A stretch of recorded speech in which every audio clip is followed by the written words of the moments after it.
Vaheajaga paastumine on toitumismuster, kus sa vaheldud söömise ja paastumise perioode kindlate ajavahemike järgi.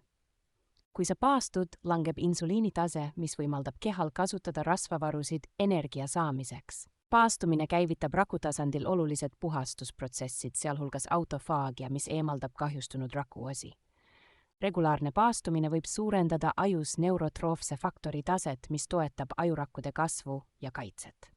Uuringud näitavad, et vaheajaga paastumine võib vähendada põletikku kehas ja parandada südametervist.